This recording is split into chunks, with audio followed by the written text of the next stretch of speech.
Income tax department ने crypto exchanges की investigation में ये पाया कि जो क्रिप्टो एक्सचेंजेस हैं वो आपके टोकन को, जब आप अपना वहाँ टोकन रखते हो, बाय करते हो और आप अपना टोकन क्रिप्टो एक्सचेंजेस के पास रखते हो, तो क्रिप्टो एक्सचेंजेस को ये पाया कि वो आपका टोकन आगे ट्रेडिंग कर रहे हैं या वो इन्वेस्ट कर रहे हैं, और उस पे जो भी वो प्रॉफिट अर्न कर रहे हैं वो अपने यूजर के साथ नहीं बांट रहे।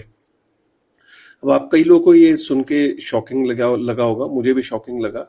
बट एक्चुअली में क्या है कि ऐसा ना, ज़्यादातर जितनी भी एक्सचेंजेस हैं दुनिया भर में, वो अपने टीएनसी टर्म्स एंड कंडीशन जब साइन करवाती हो, जिसको आप अंधेपन में साइन कर देते हो, तो उसमें ये लिखा होता है कि वो आपके टोकन को यूज़ कर सकते हैं।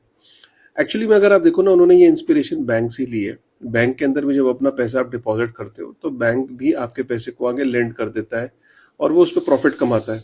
आपको एक रिटर्न उसने बोली होती है एक सेविंग अकाउंट पे, आपको एक रिटर्न फिक्स्ड उसने बताई होती है, लेकिन वो उस पर कितना कमा रहा है और कितनी अर्निंग कर रहा है, क्या रिस्क ले रहा है, वो आपको नहीं बताता। अच्छा, बैंक्स में ये चल जाता है क्योंकि बैंक्स में आप अज्यूम कर लेते हो कि ठीक है, पीछे आरबीआई तो है ना, चेक करने के लिए काफ़ी सारे कंप्लायंस और ऑडिट हो रहे हैं, आरबीआई देख रहा है। आरबीआई पे आप ट्रस्ट करते हो कि बैंक जो है वो फेयर प्ले करेंगे। क्रिप्टो एक्सचेंजेस के केस में ना, ये ट्रस्ट कहाँ से आएगा, क्योंकि कोई रेगुलेटर नहीं है, ना ही ये इंडस्ट्री रेगुलेटेड है। वहाँ पे खतरा ज़्यादा बढ़ जाता है, और हमने कई बार देखा है कि जो एक्सचेंजेस है वो यूज़र का पैसा उन्होंने आगे लेंड किया, और वो लेंड जब किया तो उसे वहाँ से रिकवर नहीं कर पाए, बिकॉज जिसको दिया था वो डिफॉल्ट कर गया, बैंकरप्ट हो गया। तो ये इस सिनेरियो में आप क्या करोगे?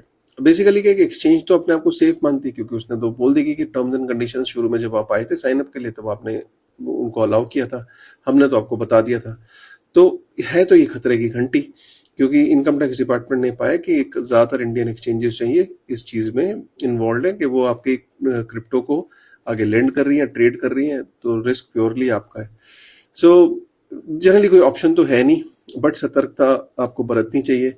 मैंने पिछली बार एक वीडियो बनाया था ना, जिसमें मैंने कहा था कि कब आपको हार्डवेयर वॉलेट की जरूरत पड़ती है। एक्चुअली में हार्डवेयर वॉलेट की जरूरत पड़ती ही तब है जब आपको ऐसा खतरे की जब घंटी या न्यूज़ सुनती है और आपको विचलित हो रहे हो कि अरे यार मेरे पैसे का क्या होगा। तो इसका मतलब क्या है कि उस पैसे के बगैर आपका काम नहीं चलेगा।